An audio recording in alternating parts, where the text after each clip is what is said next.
Okay, welcome to our latest Swampcast. Pat Dooley and Kevin Brockway, the Gainesville Sun, where Florida got a victory tonight over Tennessee.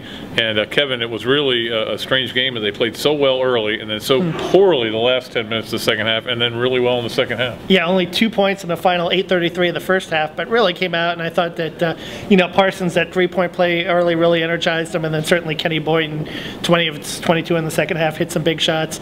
Maybe got a little more accustomed to the shooting in the dome. Irving Walker, I thought, was pretty strong throughout in terms of his shooting, and certainly did the things they need to do to win the game. Irving doesn't believe in depth perception. Yeah, exactly. I guess he doesn't believe in gravity either, but at the same time, when you look at the way these guys played down the stretch, had to make a lot of foul shots. It's a shame that it turned into what it did, which was 33 foul shots in the second half for Florida, and I think 21 for Tennessee, and it just turned into a foul shooting contest, which kind of took away from the game itself. But you got to give the Gators credit for making those foul shots. Yeah, and Tennessee, I think the fatigue set in with Tennessee playing that second game in 2 nights. They were a little more slow-footed, so they certainly weren't getting in good position in terms of getting called for a lot of blocks in that situation. And Florida took advantage of that. Shot 82% in the second half, but only took 17 shot attempts, 14 of 17, because they spent just most of the night on the free throw line. I told Billy after the game it was like the opposite of they played a game against Auburn 0-3, somewhere in there,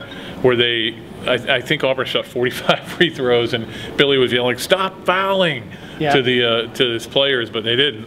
But yeah, I think it was an important win for a lot of reasons. I mean, obviously you sweep Tennessee, that's a great thing. When Bruce Pearl's kind of owned Billy Donovan to go and sweep him this year, he advanced to the semifinals. But I think the most important thing is they didn't want to come in here and go one and done. Yeah, this is a team with a lot of confidence, and you go one and done, all of a sudden that doubt starts to creep into your brain. Yeah, I'm first time in the semifinals since 2007. I think Billy alluded to getting the bye, certainly helping them, keeping them fresh.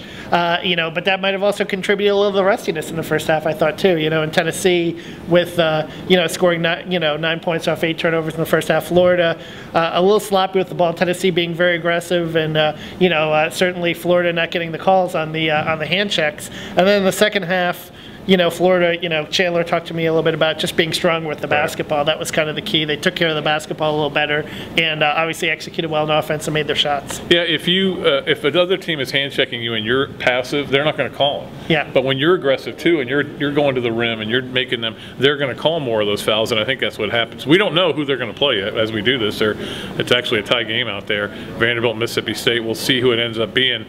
John Jenkins is healthy and playing, so that's going to make them dangerous. But I don't think Florida cares who they play right now. They pretty much handled everybody they played, and just trying to set up, try to get to that final. You get to the final, that's what it's all Certainly about. Mississippi State, I think they have some defensive issues, but they also have some athletic players that are very difficult to match up with. Cody Augustus is a guy that's always given Florida some problems.